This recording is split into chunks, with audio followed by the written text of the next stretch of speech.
Почитувани гледачи, добро вечер. Добре дојдовте во уште едно издание на Јаде Бурек на Сител 3 телевизија. Имам особена чест и задоволство повторно кај мене во студио да го поздравам Коце Трајановски, актуелниот градоначалник на Скопје и човекот кој со многу добра зверба и заслуга ќе го бара вториот мандат од граѓаните на Скопје. Како сте? Па добар сум, малку изморен, како и секоја кампања што е. Гледаме да дојдеме до што повеќе до граѓаните, до секој каче во градот Скопје, а градот Скопје е голем во однос на некоја општина, ако гледаме, нели? Едно е да си градоначалник и да бркаш кампања за една општина, кај што имаш 10 на 15, 20 населени места. Друго е за градот Скопје, кај што има 180 местни заедници или населени места, да речем. Сето тоа бара енергија, бара труд. Прв пат да се пожалите, господине Трајановски, затоа што како Не се жалам, само сега да кажам сосема е на место и човечки. Исполнет сум. Сосема е на место и човечки, затоа што кога се завршија изборите, кога ВМРО ДПМН ги доби последните парламентарни избори, првиот ден после тоа започна реконструкција на улици, проширување на булевари и така натаму и така натаму. Паметам дека ви се јавив после 15 дени и ве прашав: господине Трајановски, дали ја нешто сум мутнал или 15 дена од како ги заврши овие парламентарни избори, дали за некој месец ни почнуваат локални, има нешто сум пропуштил, нешто знаете што ја не знам, бидејќи мене ми личеше како да стартувате кампања. Па тогаш ми рековте: Јанко, јас работам од прв почеток. Види, Јанко, од прв ден не чекам кампања. Не сработи последниот ден. Значи, ова е очетот за сработеното 4 години.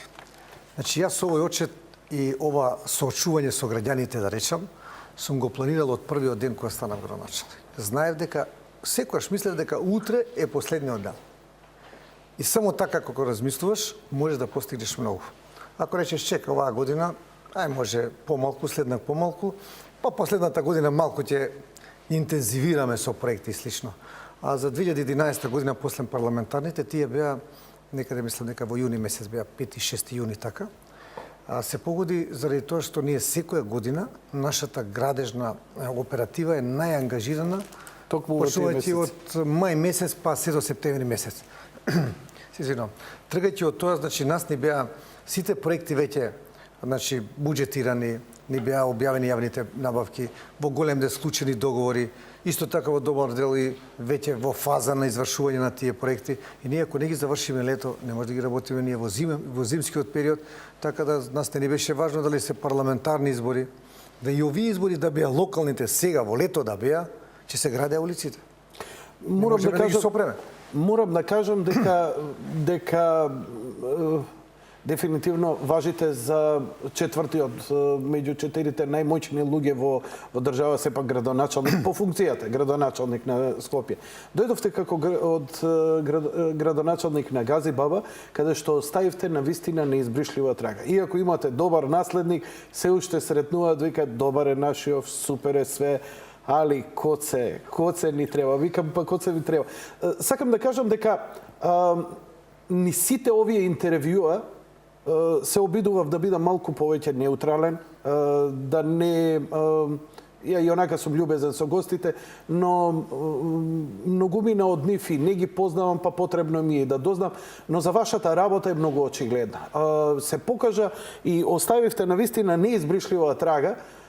Мислам дека Скопје немало до сега градоначалник како вас.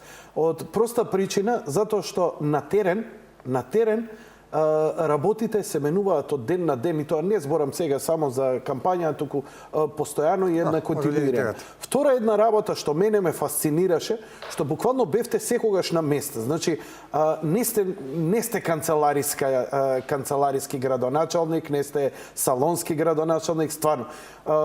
Сум ве гледал на изјави каде што пола од изјавите прво не ви ги разбирав. Кога имаше проблем со некоја канализација, зборевте за некои колена, зборевте за некои колектори, зборевте за некои зафи. Тоа што беа првото излегување беше. Пак ќе ми кажа, нема, значи, она што фасцинира дека ја познавате проблематиката, дека и она што мислам дека многу успеа, кај граѓаните да остави позитивен рейтинг е што не се занимавате со противници, не се занимавате со политика, не се занимавате со филозофија, нема закачки некои бомбастични изјави, ке рушиме, ке газиме, ке тепаме револуции, не знам ово, оно, едноставно работа и народов го почувствува тоа.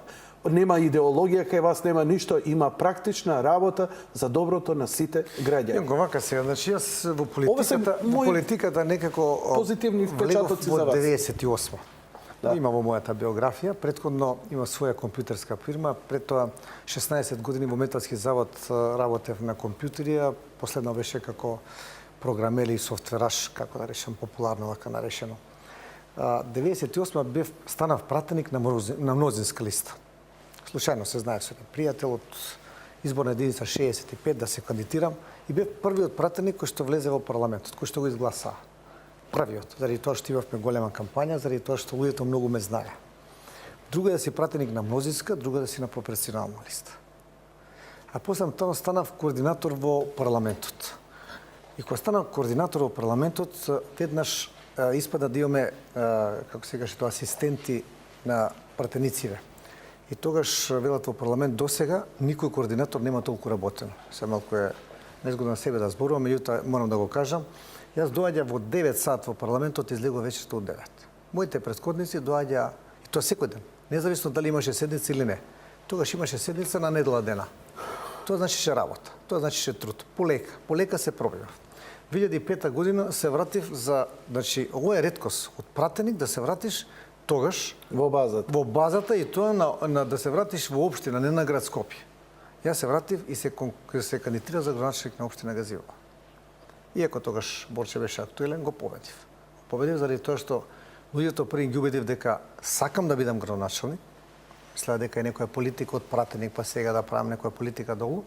И второ, ги посетив сите населени места, дури до улицата. И луѓето сватија дека кој човек дојде пред нас, пред нашата улица, не праша за улично светлување, за асфалт, за едно за друго. Утре ден, тоа средба секогаш е обрска. Кога одите кај граѓаните да разговарате и да ги прашате што е, вие стекнувате обрска. Утре ден, вие бевте тука, ме прашавте, ни ви дадовме доверба, ја побаравте, тоа е за вас обрска. Значи, 4 години работев во општина Газивола. Блокиран буџет 4 години, слаби приходи, нема инвестиции во општината, ама успеавме со пријатели на општината да направивме плоштадот. Тоа е нешто што остана, белек остана за општина Газивола. Што никогаш немало. Да. И мене баш ме радува една пријателка која вели, а отидовме ние со детето се преселивме вели во аеродром.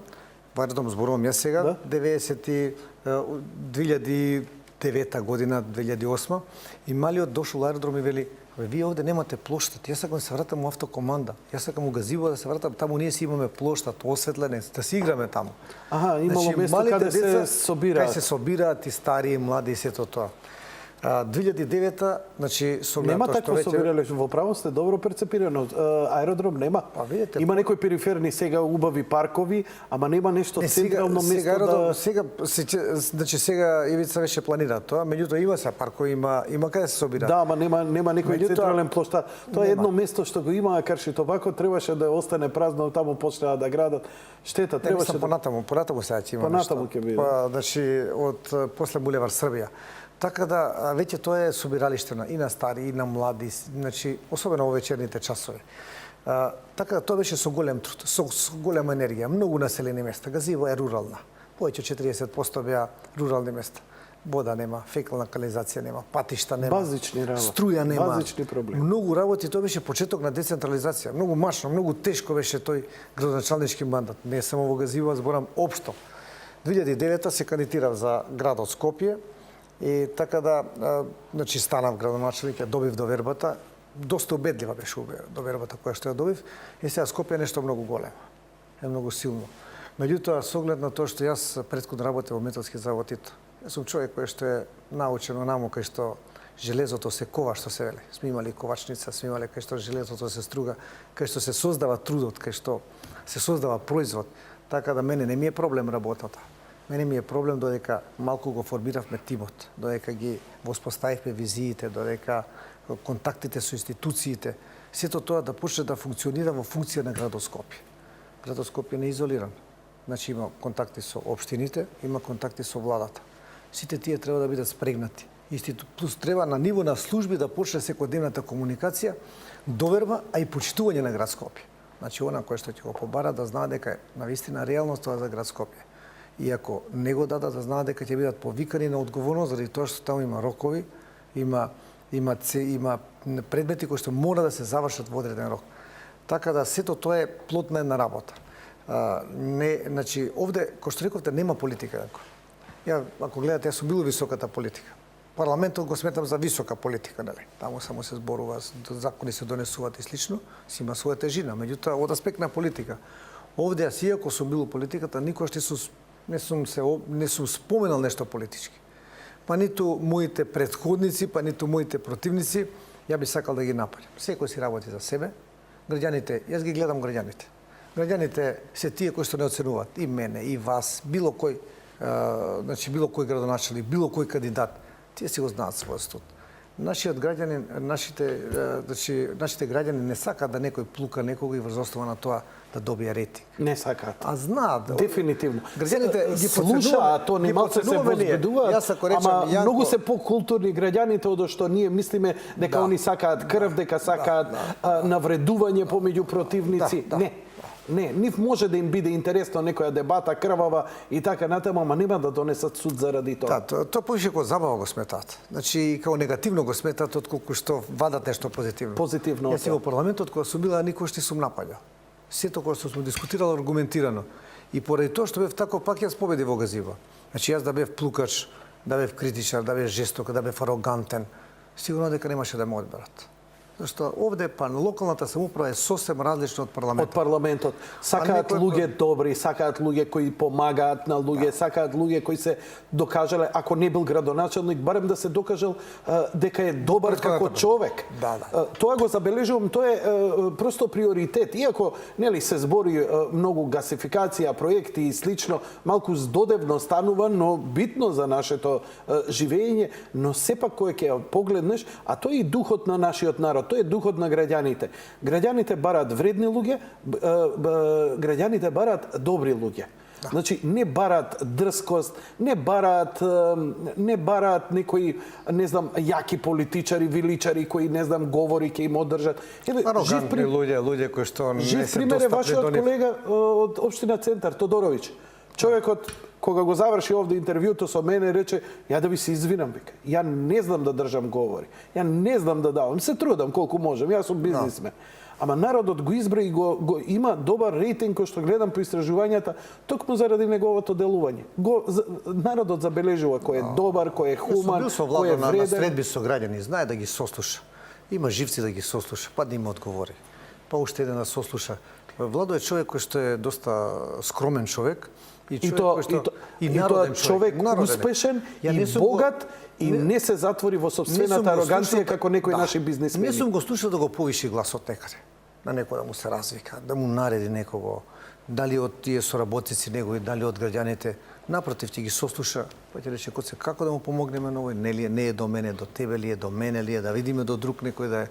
Така да јас за овие 4 години имам многу добро мислење за Владо. А воедно и добар соработник е, вака и професионално е добар. Јас се сеќам Елинденска која правевме, па и Теодоси Гологанов, нели, околу урбанистички планови, таму не беше усогласено, донесени се, значи завршени јавни набавки, сето тоа за добивање на дозволи, кој рече коце јас за булевар вика ќе ти дадам дозвола. Мора булеварите да бидат, ти важно да си имаш идеја, да имаш средства, да имаш проекти, од мене ќе си ја добиеш дозволата. И за мене беше доволно. Тоа беше веднаш мобилизирање на неговите служби дека во позитивна насока треба тие да работат, а не да работат на обструирање. Како ви изминуваш, еве, не разговарав со него, но еве, веќе кога го почнавте тоа, имаше еден политички момент, и тоа силен политички момент, тоа беше, нели, борбата на противниците, борбата на оние кои се плашат од тие промени. Сепак, Скопје во вашиот мандат се видоизмени. Се видоизмени за секогаш. Изгледа како никогаш во својата историја. Проектот Скопје 2014 предизвика големи бранувања во јавноста, но за да тој конечно и некако биде оценет, потребна е една временска дистанца. Многу работи што на времето беа направени, еве сега од една временска дистанца гледаме дека се убави, дека функционираат и така натаму и така натаму. Како ги поминувавте тие работи и да не се впуштите во тие накрсни политики на омаловажување едни со други и така натаму, бидејќи партиите жестоко се боре околу тој проект, но вие функциониравте и го спроведувавте. Од моје искуство 2009 кога станав градоначелник, кога ме избра за градоначелник на градот Скопје, бев многу на нужда очекуван од медиумите. Значи, гледа на секој мој проект кој дочекува на нож. Па ти пеја песни, коци, песни, па коцки става на глава, па за плажата, па коцките на плоштадот.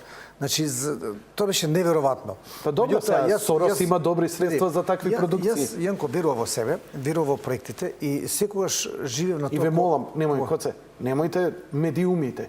И јас сум медиум. И затоа што, значи, добро, зборам оние скопските медиуми кои има неколку кои што беа контролирани од Сорос. Значи, многу беше и јасно и опозицијата, така да невкусно. Така да за Скопје 2014, значи Скопје 2014 не е само театарот, не е само музеот на македонската борба или архивот. Скопје 2014 се и булеварите. Булевар Илинден, Теодосиј Гологанов, Климент Охридски. Булевар, значи Скопје 2014 е оградата на мостот на Гоце Делчев. На следниот мост кој што е мостот на Револуција што го реконструиравме сега веќе кој ќе поминуваш, не е темница таму. Фасадите кои што ги направивме. Така да сето тоа е Скопје 2014. Значи покрај оние објекти што се на владата, Скопје 2014 си овие сообраќајници. Така да јас многу вака пријатно се чувствувам, големо е задоволството и голема е сатисфакцијата за вложениот труд и голема мотивација ти даваат луѓето кои ќе те сретнат, кои ќе стегнат рака и кои ќе речат Трајановски, Коце добар си, продолжи понатака, а особено пред неколку дена дојде во еден наш сограѓанин кој што е 7-8 години во Њу Џерси. Јас бев во Пелестри со сопругата и со ќерката. Стана од својата маса се поздрави, че сакам да се поздравам со тебе заради тоа што не су било 8 години и ова што го гледам сега во Скопје ми представува огромно задоволство. Го сликам нонстоп кој ќе се вратам ваму да им покажам на нашите како е нашето Скопје. Моето Скопје рече сега, значи после 4 години, рече од 2009 наваму. Многу убаво. И тоа е најголемата сатисфакција што можеш да ја добиеш. Еве да те надополнам на истата тема. Ми пишуваат и ова на Тодоровиќ, му го кажав исто во емисија. Ми пишуваат двајца млади луѓе. Вика, ние сме студенти, студираме во Скопје, вика, од натрешноста, вика. Заминавме на неколку месеци, вика, не снема. Се вративме, немаше во Скопје, не снема. Добро, и ја реченица, нема врска. Заминавме неколку месеци од Скопје за летниот распуст, се вративме во нашите градови, кај родителите и така натаму. Доаѓаме во септември и тргнуваме, отидовме, вика, во трговски центар, нешто купивме за јадење и на враќање, идевме кон Капиште, таму ни се становите. И поминавме низ онаа уличката, што скверот, кај кружниот тек. Не, кај банките што се поплочи во центарот на Скопје, кај Јадран, и така натаму. Но тој скверот што е тука, да. Да, значи целијата таа пешачка зона како изгледа.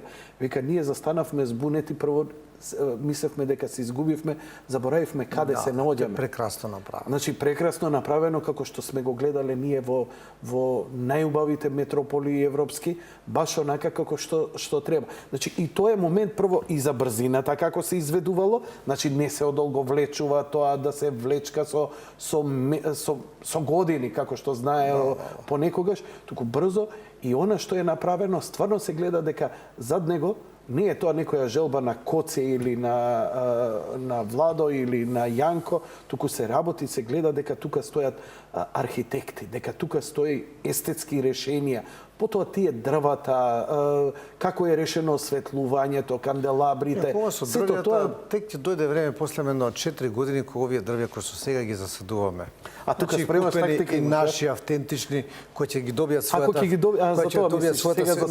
добијат својата физиономија, тек тогаш Скопје ќе го добие правиот изглед. Не може одеднаш сето тоа да биде. Затоа велам, јас го гледам Скопје 4, 5 и повеќе години напред го гледам какво ќе биде Скопје. Значи сега вложуваме, некој вели, сега посадија дрвца. Ама да, ама тие дрвца за 4 години ќе бидат многу убави, ќе имат многу убави крошни, ќе имат многу убави, ќе бидат развиени. Така да, Скопје, значи, ако приметивте, ќе се навратаме во цветењата, ние од минатата година или од предмината веќе почнуваме цвеќето да биде многу застапено во Скопје. Значи, од нашата традиција да секој дом, секој кој што имал двор, имал бавчас, имал цвеќе пред себе. Летно цвеќе и зимско цвеќе. Нашите баби одгледувале цвеќиња дома. Нашите бабчи биле полни цвеќиња. А ние на улиците не можевме да видиме зелена трева, а не можеме, а никамо ли цвеќе. Така да од минатата година со Паркови зеленил го почнавме тој проект заедно, ама оваа година ќе имаме уште еден проект утре, значи утре ни е денот на пролета. Значи Скопје сакаме да го прогласиме за Скопје град на цвеќето, град на розите, на белата роза. Значи испитувањата покажувале дека белата роза треба да се посадува да се сади на булеварите, онаму кај се движат возилата и највеќе го абсорбира оловото. 90 и неколку посто го абсорбира оловото. Така, белата роза. Белата роза, не црвената, не жолтата, не другата, белата роза. Белата роза и тоа ние... Тоа преку Министерството за екологија, заедно го правиме тој проект. Месечарките, секој месец што... Да, тие ползат малку. Да, тие што некаде околу 5-6 месеци вака се цвета состава се. Да.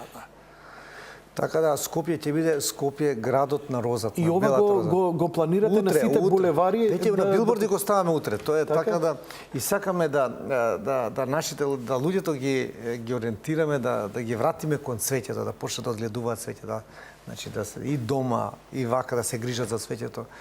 Така да тоа посебно ми е полни душа. Значи вие може да направите булевар. Добро асфалтиран, добри тротоари, зеленила, ама празно зеленила.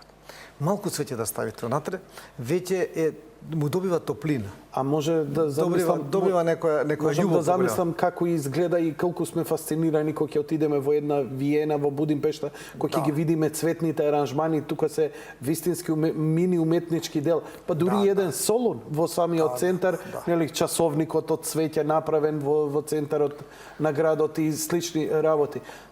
Значи малку поамбициозно со таа естетика ќе одите на градот. Да. Видете, кога веќе сте направиле булевари, нормално да почнете на естетика. На стари булевари што ќе правиш ти естетика? Ние кои сте направиле кружен тек. Ево кружниот тек во Свети Петар и Павле денес. Утре таму ќе го промовираме тоа. Веќе тој на разгледници го даваат. Со цветните аранжмани во него. Значи веќе тука доаѓа до израз се. Значи и асфалтот, и тротоарите, и цвеќето, и дрвјата кои ги посадуваме. Така да кога правиме булевари, ние ги правиме комплетно по сите стандарди што се прават. Значи не ги правиме само да се направи тоа асфалтот, стави малку од страната тротоарчи доволно. Не, тие тротоари, тие булевари веќе може да влезат во разгледници. Или земете го паркингот кон зоолошка градина. Сетете се како беше тој 2009. Поминувајќи имаше куќарки кои што колку се трудевте ќе удриш во керамидите или во покривот. Знам колку се трудевте да го направите тој паркинг. 4-5 стана имаме дадено за тој дел. Меѓутоа бев упорен дека тука мора да биде добро. Не може, ние не знаевме дали имаме зоолошка градина.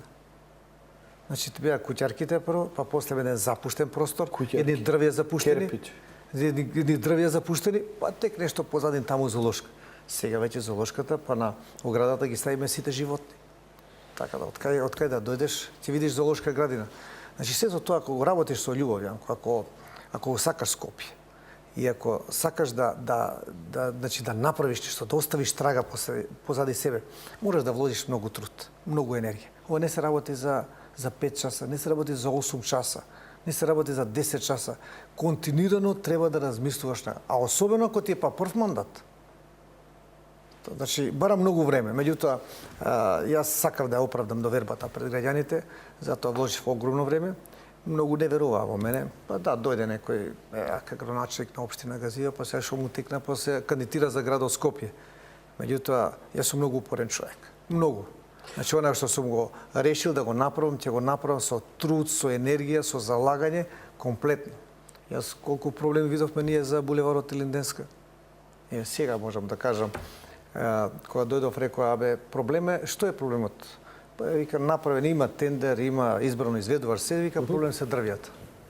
Викам, ќе им кажеме на граѓаните, ќе им објасниме, јас дадов и тогаш една изјава.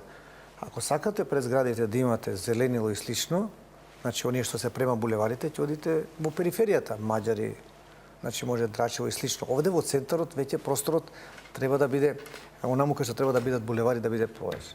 И сега ако требаше да ги сечеме булеварите. Значи од Сабале 8 сат ангажирани, улици, патишта, паркови, зеленило, пајак службата, овие што се за улично осветлување да ги тргнат, за 1 сат го завршивме тоа. Беше болно можеби. Меѓутоа, знаевме дека тука ќе дојде булевар. Поново ќе засадиме дрвја и на овој булевар сите ќе му се радуваме. Особено пак кога го ставивме зелениот бран. Тој зелен бран веќе со зелениот бран можеш од почетокот овде од владата па се до крајот да си дојдеш без да запреш. Исто и на Партизанска. А на Партизанска, значи јас лично ака навечер кога идам кај сестра ми таа 50 километри. Значи ќе влезете од порта на Влај час. во автокоманда и дури на левото завртување го фаќам тој сам. И тоа со безбедна брзина. Збориме 50 километри на час. Тука оние кои што се прават малку важни, сака се прават брзо кога возат ќе ги сопре. Да. Пак ќе ги сопре, вика, зошто стално да сопрам кога си водаме околу колоната така безбедно и 50 така на час сталожено. и побрзо ќе 50, стигнеш. 55 и сигурно ќе си стигне. Да, да. Не се сомневам. Тоа беше добро решение. Вложивте многу од себе да оставите, рековте, со многу љубов, со многу труд, да оставите трага за себе. Да. Тоа е добра мотивација кога човек работи да остави некоја добра трага, нешто. Што е оно што најмногу ќе му се гордеете? Што е оно што не знам, еве на своите деца еден ден нема да бидете градоначалник, ќе работите нешто за 10-15 години, ќе бидете можеби обичен граѓанин и ќе речете во мојот мандат јас кога бев градоначалник го направив ова. Кои се тие работи кои најмногу се гордеете со? Значи видливо е она што е направено, она што е над површина, да речеме под земјата, тоа не се гледа доволно и тоа се заборава, можеби. Значи она што се гордаме сега во но и тоа е некоја инфраструктура која прашате во Газивова што направи она што вака ви представува задоволство, сигурно дека е тоа паркот во Ченто. Значи кој што го средивме го направивме добар, а најважниот тоа е плоштадот во автокоманда. Тоа станува нешто кое што вака ми исполнува. И често навечер си одам се шета по плоштадот и сум задоволен што го направив, што сум оставил некоја трага позади себе. Тони го догради, значи содржините ги оформи и слично. Што се однесува во изминатиот мандат кој што помина, она што остава, што ми е задоволство што станува и понатака, а тоа се проширените булевари, зелените бранови и кружните токови. Тоа се 3 работи кои што мислам дека ќе останат запаметни. Понатака уште ќе има сега кружни токови, меѓутоа ќе се знае дека почна од 2009 Коце која беше градоначалник на град Скопје. Така да, зелените бранови не знам дали се ви кажувал, тоа е моја дамнешта желба кога бев еднаш во Австрија пред 20 на години и повеќе кога во Клагенфурт поминавме низ зелениот бран. И еве дојдовме да и во Скопје го направиме тоа. Така да и тоа се почетни. Значи тоа нема да го растерети целосно сообраќајот. Тоа го растеретува 20 до 30%. Ние продолжуваме понатака. Во програмата имаме и нови елементи кои што го растеретуваат сообраќајот. Ке одиме за новите елементи. Сакам за она што е направено до сега во мандатот. Да, ќе спомнам и за тоа. Значи многу е важно што владата на Република Македонија и премиерот Груевски значи ни го обновија целокупниот возен парк на јавното сообраќајно предпријатие. 316 нови автобуси. Тоа го нема во Европа. Па мислам дека во свет го нема да една влада на еден главен град целосно му го обнови возниот парк. За жал, но за жал ние имавме потреба, само до сега никој немаше слух за такво нешто. Не, имаме во премиер, тотален распад беше премиер кој го сака градот Скопје. Премиер кој што работи вака многу, меѓутоа и многу го сака градот Скопје. А тоа се видува по делата што ги остава. Да земеме жичарницата, да ги земеме автобусите. Ние, значи, зашто ги споменав автобусите? Ако имаш добар автобуски или јавен превоз, значи понатака како даде господ трамвај или метро или не знам што друго, значи, ако имаш добар јавен превоз, граѓаните ќе ги остават своите возила, ќе се движат со јавниот превоз, нема да имаме ние гужва по нашите сообраќајници. Ние не можеме да градиме онолку сообраќајници колку што имаме коли, ако немаме добар јавен превоз. Целта е што повеќе луѓето да идат со автобуси, значи со јавен превоз, а ќе одат ако се вака нови како што се овие, ако се удобни и ако навреме значи навреме стигнуваат, значи навреме поаѓаат и навреме стигнуваат на автобуските станици, тогаш до 1% од луѓе, не сите нормално, 1% од луѓе значи ќе почне да се вози со автобуси. Значи 1% ќе го намалиме, ќе намалиме гужвата поради добрите булевари, 1% поради зелените бранови, 1% поради тоа што ги оставиле, исто така што ги оставиле автомобилите се водат со автобуси, 1% поради тоа што почнуваат да се водат со велосипедски патеки. Така да ние кога ќе го решиме ова со катните гаражи кои ќе бидат направени, тие се многу скапа работа. Меѓутоа мораше да се влезе. Премиерот Груевски исто така беше многу насточив тоа да биде, така да и градот Скопје прави, и општина Центар прави, и јавното претпријатие за стопанисување со стамбени деловен простор. Сите ние правиме катни гаражи, екстра париците. Тоа може би требало уште кога се правеле зградите некој да размислува на тоа, меѓутоа такво било времето тогаш можеби или така размислувале. Кога тие ќе бидат направени, ќе се тргаат полека автомобилите од тротоарите и од останатото, веќе тие се повеќе ќе бидат за велосипедистите и за пешаците. И 1% од луѓето ќе ги остават своите да речем автомобили и веќе ќе се движат со велосипеди. Се тоа алтернативни начини на превоз кои што возможнуваат на засмалувањето на сообраќајниот хаос. Заради тоа што да не заборавиме 2009 прв и клучен проблем граѓаните го кажа проблемот со сообраќајниот хаос во градот Скопје. И затоа толку работевме, а јас сум благодарен, па толку и даваме, толку и пофалби добиваме и толку добиваме поддршка од граѓаните за тоа што го прави. Првомајска, Илинденска, булеварот Свети Климент Охридски, Теодоси Гологанов, Манапо, овој што ги поврзува Партизанска Илинденска за Сити Мол. Тој булевар го направиме заради Сити Мол, заради тоа што огромна инвестиција. Тој не беше предвиден. Шегоранче, кога сакате да имате инвестиција, треба да направите булевар. Веднаш велам, само вие ова што сте кога дојдоа, кога кажа колку квадратни метри и илјадници ќе прават деловен простор, каков Сити Мол ќе прават, веднаш направивме ние ребаланс, наново, значи буџетот алоциравме пари, наново тендери го направивме. Кога се пушташе Сити Мол, се пушти и Манапо. Така да веќе задоволен инвеститорот. Ви благодарам. Веќе по тој булевар е широк, значи на таков Сити Мол мора да му одговара еден булевар пред него. А не тесна уличка. А не која тесна уличка, кај ќе дојдат луѓето? Потоа кружните текови кои, например, решија една. Знаете, брзо се навикнуваме на новите работи кои ни одговараат. Само кога ќе ми текне хоророт кој го имавме кога ќе идевме на оние 3 улици што се спојуваа кај католичката црква, тоа беше вистински ужаси. 3 се погребни, една споредна 4 има. 4 улици се тоа. Секако таа што иде на кај универзална става. Така да тој кружен тек исто така се покажа и може би ве охрабри за да идете и за нови проекти што ги најавувате, бидејќи очигледно и безбедно не се случи несреќа. Ја и разговарав со сообраќајна полиција, значи откако е кружниот тек немало никаков инцидент тука. Тоа е многу интересно што никаков посериозен инцидент за разлика од тешки сообраќајки што имаше кога беше претходно. А и многу побрзо се одвива целиот сообраќај. Се тоа предизвици, Јанко. Знаеш, друго е кога ќе го замислиш нешто, страф е кој ќе се направи како тоа ќе биде. Меѓутоа ние доста истражувавме. Значи направивме тим од инженери. Исто така гледавме како е решено во другите држави. Значи ние не измислуваме ништо ново. Ние само применуваме нешто што не било применето во градот Скопје. Така да тоа беше добар предизвик и јас сум вака среќен што влеговме во таквите предизвици и ги направивме овие проекти. Па мислам дека имаме за новите проекти доволно време да проговориме. Ја би сакал уште ако зборуваме за постојните уште нема проблем, за едниот проблем, значи како што кажа претходно 2009 година граѓаните кажа два проблеми. Едниот е сообраќајниот хаос, другото е комуналната хигиена.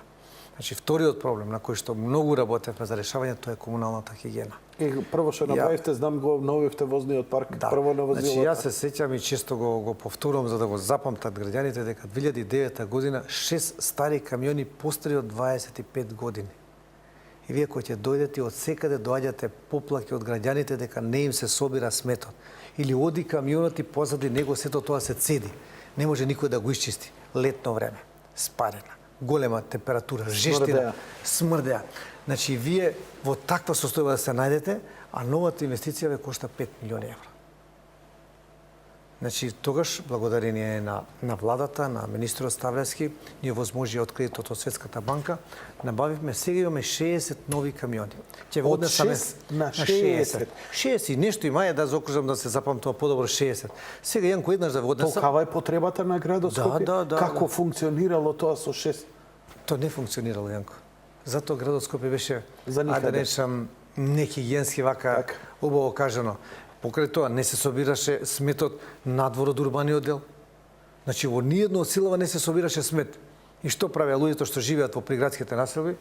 Ќе ги земат вреќите и во првите контейнери што ќе ги најдат, ќе ги налупаат. И нонстоп. Ние инспектори, не знам, комунални редари, џабе. Најдобро треба на човекот да му дадеш ти таму кај што живее, да му го собираш сметот. Сега веќе нема домаќинство во градот Скопје, но најоддалеченото, во најголемиот дел, во Љубанци или не знам, во Раштак, било каде, му се собира сметот.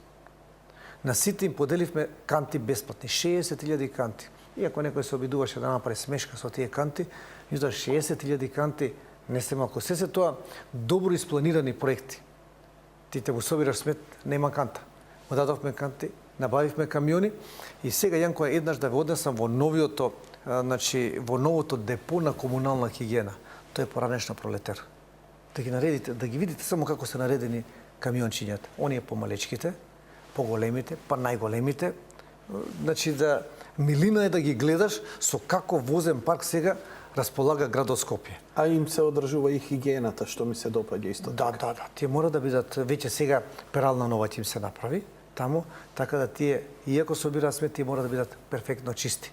Исто така ми се допадна тоа и за автобусите, го направивте специјална перална и за двокатните автобуси. Тоа е во гаражата во Ѓорче Петров. Ама сега ќе правиме уште една во базата во автокоманда, заради тоа што овие автобуси од автокоманда за да бидат испрани, значи тие мора да дойдат во перална, ќе морат во Ѓорче Петров, целиот град да го поминат, па да се вратат назад. Тоа е трошење на бензин, трошење на време. Така да и тука работиме доста. Направите ја побрзо затоа што нема погрда слика за градот од тоа што стар, разлупан и валкан автобусот надвор. Да. Џабе тој некој ако и платил реклама да се рекламира кога сето тоа не делува. Автобусите се податни, тоа се подвижни билборди, тоа може и добар бизнис секогаш да биде. Па не е многу голем бизнис, сега го гледав со директорот на јавното предпријатие, неколку пати објавуваше тендери, мислевме дека по-заинтересирани не е до толку, значи не се толку финансиските средства кои што можат на јавното предпријатие малку повеќе да му помогнат.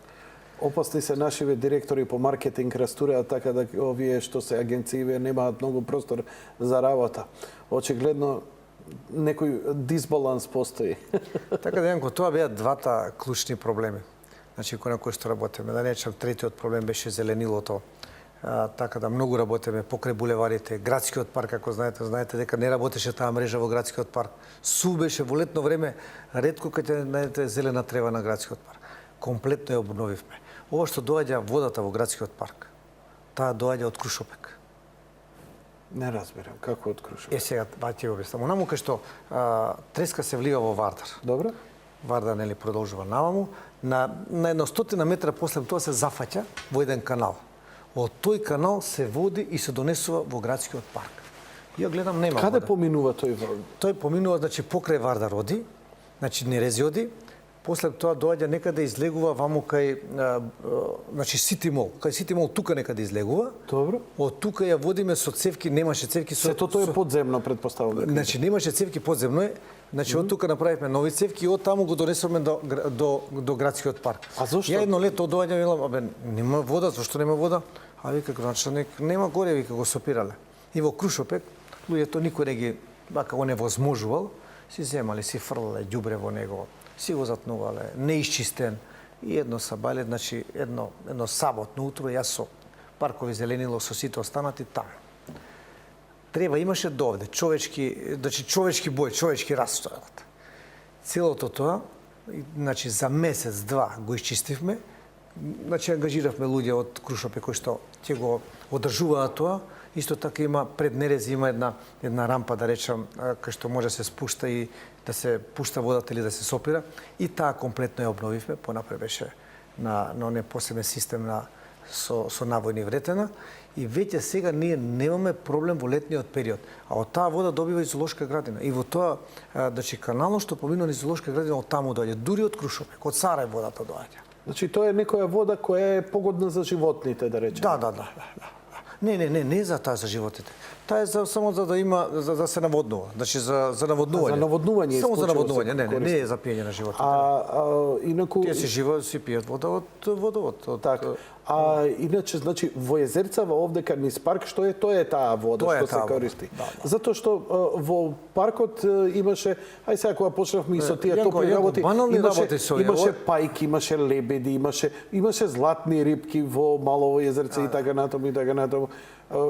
Ќе продолжи ли тој тренд така да се заживува? Да, види, имаме веќе дадовме, ангажиравме едно риболовно друштво кој ќе си направи кајчиња кои што ќе ги превезува децата по. И овде во ова Езерцево тука што е блиску до Сител, оде во градскиот парк во првиот дел, исто така и во другите делови. Ќе ги одржуваат, има ловење на риба, спортско риболов, ќе гледаат луѓето како се лови риба и слично. Така да веќе сега кога има вода многу е полесно. Исто така за градскиот парк предвидуваме на порта.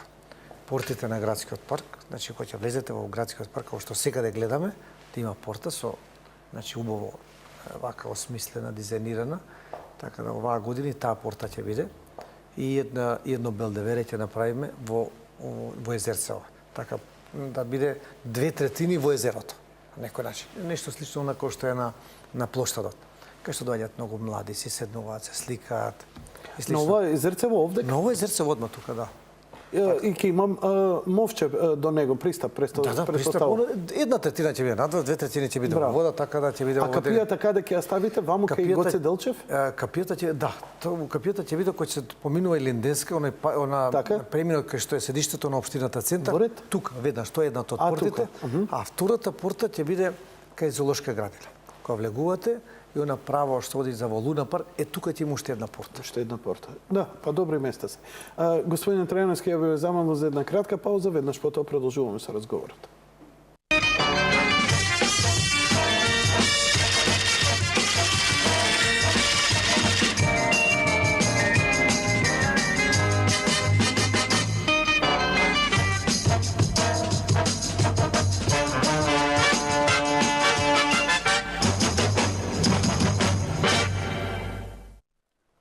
Повторно во живо од студиото на Јади Бурек на Сител 3, Коце Трајановски.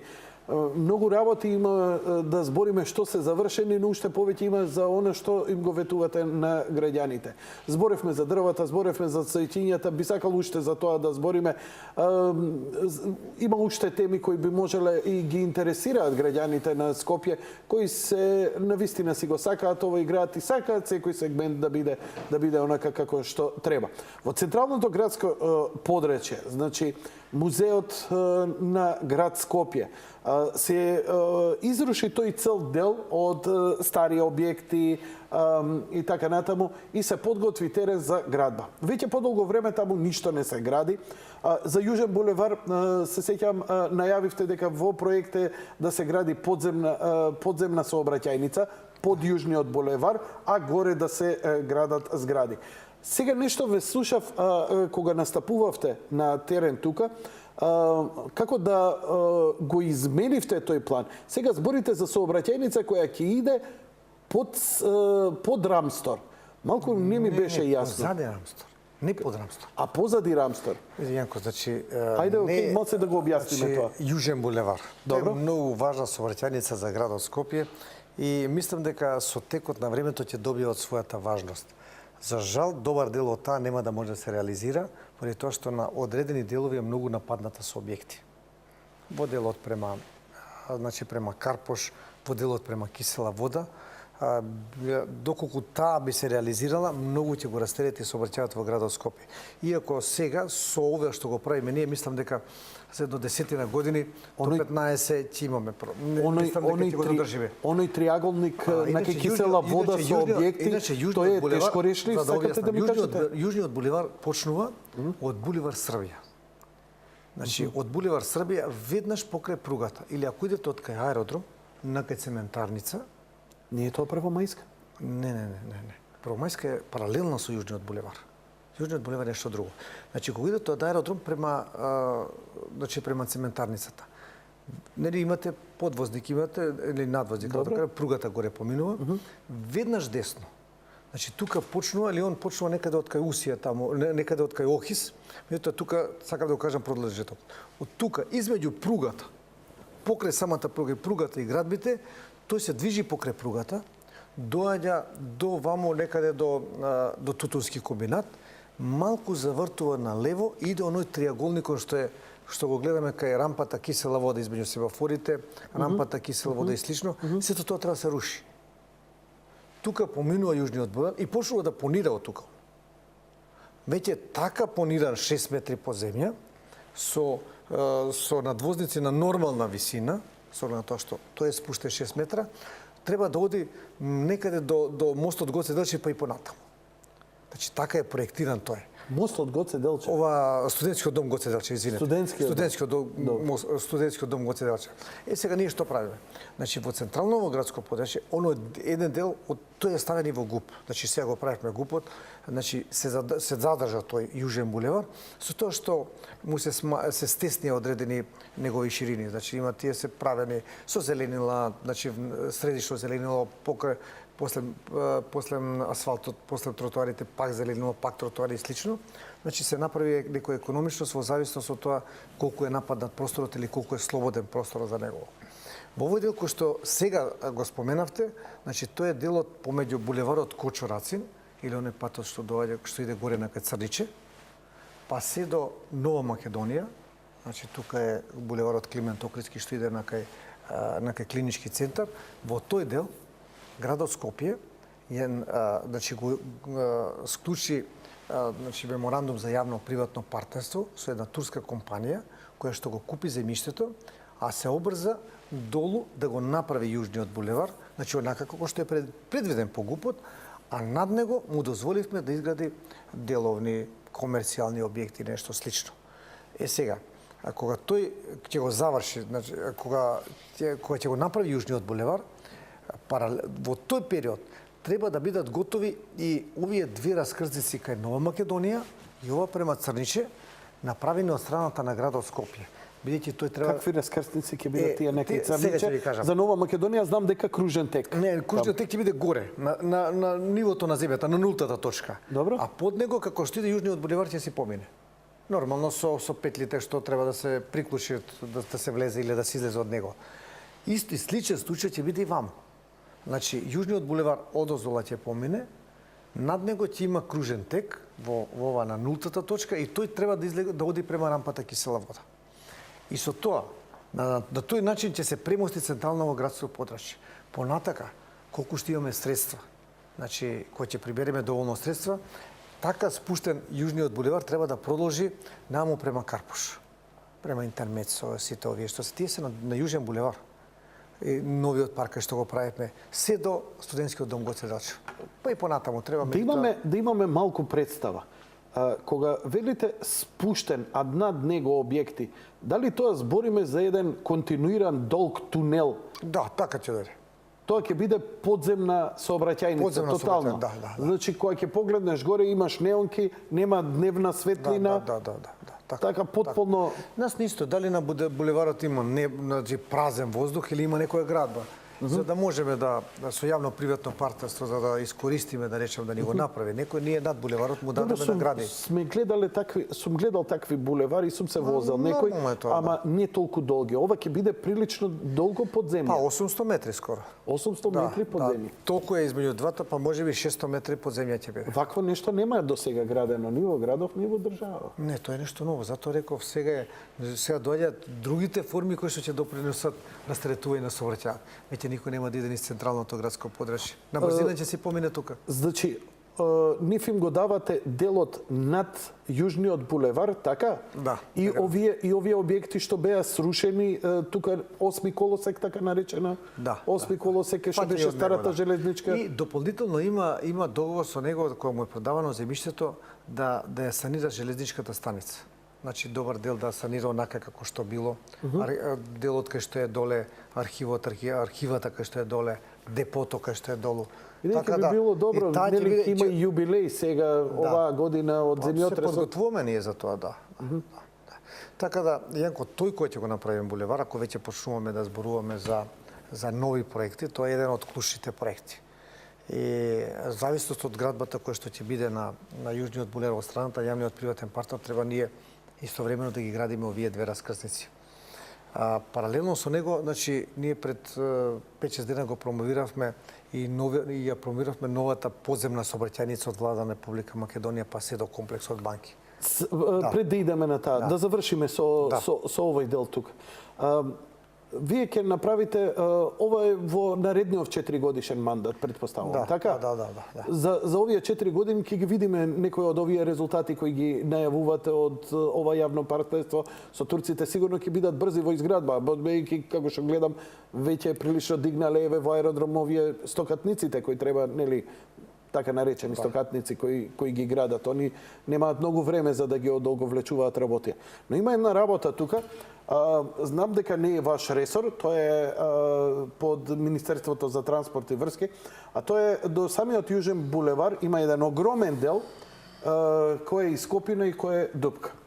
Централно градско подречје од кое постојано се дига прашина, затоа што тоа стана едноставно база за вадење песок, во која ништо не се гради, а требаше да се изгради хотелот Радисон, требаше да се изгради голем центар, трговски бизнес центар и што ти ја знам, и така натаму, и така натаму.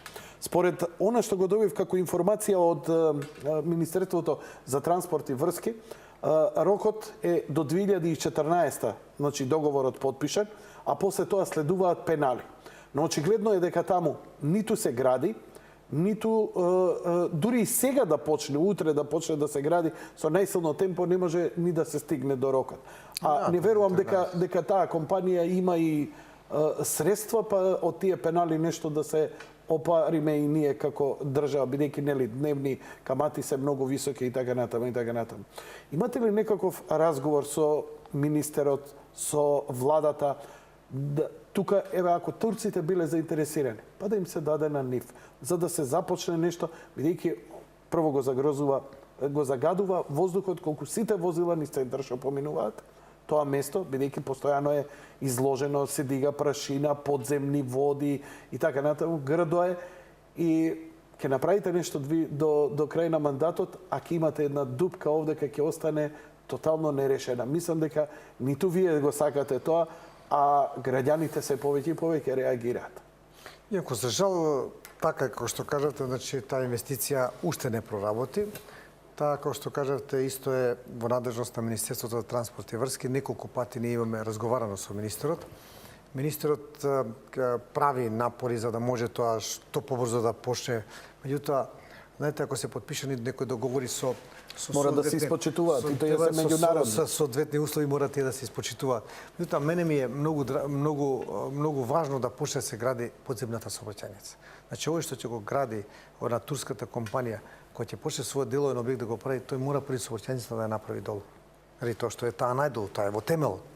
И во тој случај пак ќе има проблеми во градот Скопје. Јас се очекувам последните 4 години пак ќе имаме проблем со сообраќајот со оглед на тоа што кога се градат овие две сообраќајници, ќе имаме отежнување на сообраќајот. Меѓутоа, после тоа веќе градот Скопје ќе биде друг. Од сообраќајен аспект зборува. Да. Вториот голем проект, уствари уште поголем и од подземната железница, е она што први го најавивте токму во оваа емисија и тогаш боревме каква све логистика треба да поминете за да се дојде до вакво нешто.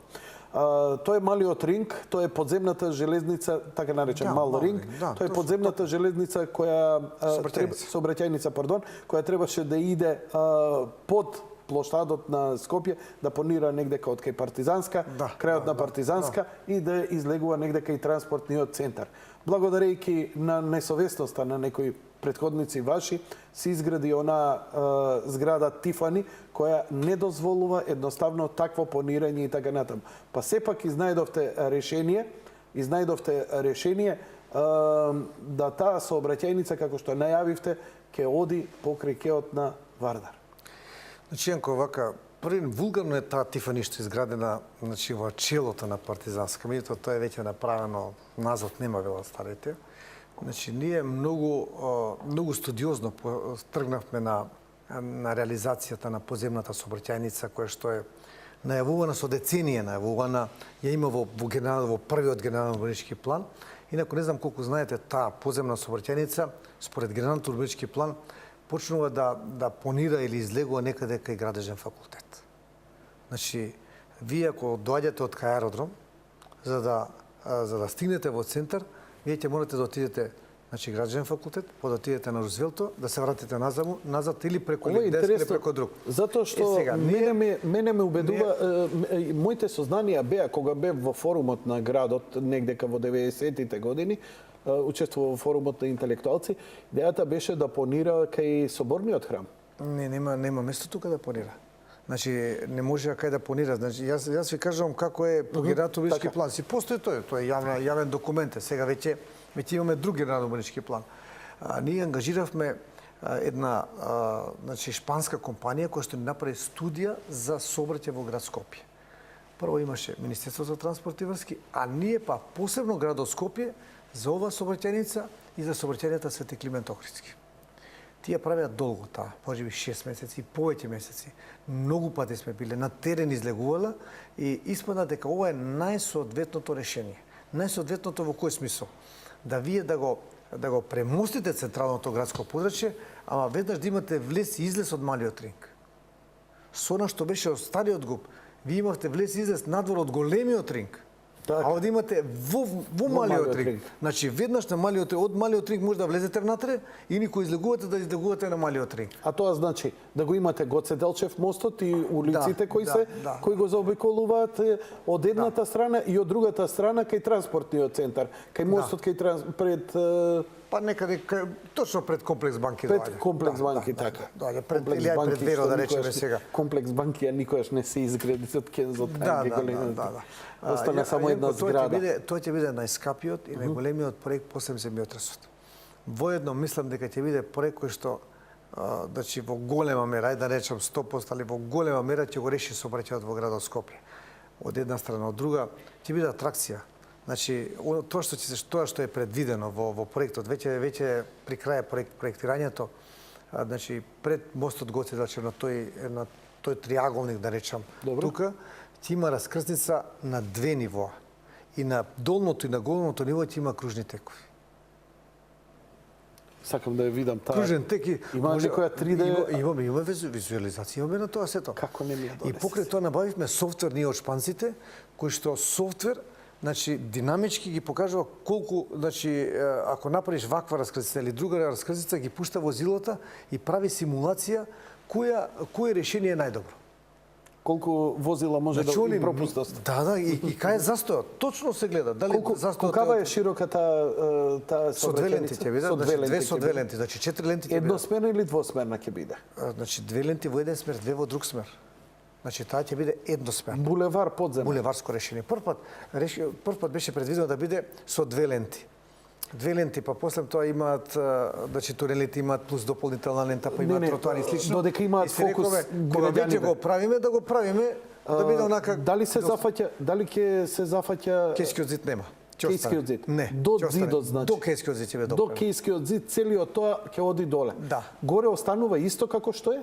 Ќе остане, ќе се врати во иста состојба. Значи ќе се копа површински, нема да се копа тунелски.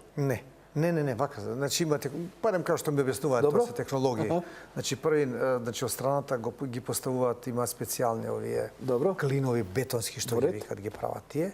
Од озгора, видите тие клинови ако ги ставите вака, тие може да мрдат, значи долу ги зацврстуваат и овде горе ги цврстат. И после тоа ја излекуваат земјата од него.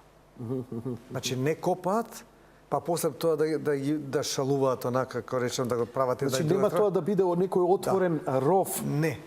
Значи горе ќе си функционира бидејќи ќе иде плоштадот, ќе треба да се прекопа плоштадот, има споменици. Видите, кога прават градежните работи, значи тоа ќе биде таму ќе има проблеми со движењето. Значи ќе има некои алтернативи. Меѓутоа кога ќе биде направено, сето тоа ќе биде вратено во првобитна положба. Не, добро, тоа ве разбирам, тоа во ред. Вие ми прашувате технологијата како ќе биде правено. Да, дали тоа ќе биде Така ми отворен објаснува. коп? Добро, Нема да биде биде интересно. отворен. Мене ми кажува, значи кој што ми кажува, на мене нема да биде отворен коп. Напротив, ги има овие со бетонски Добро, добро.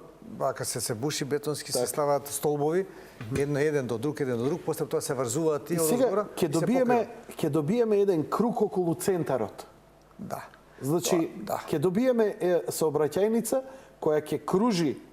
Имаме сега сообраќајници кои кружат околу центарот и ќе имаме сообраќајница која ќе понира под центарот за да се излезе од другата страна, за да не мора да се иде низ централното градско подречје.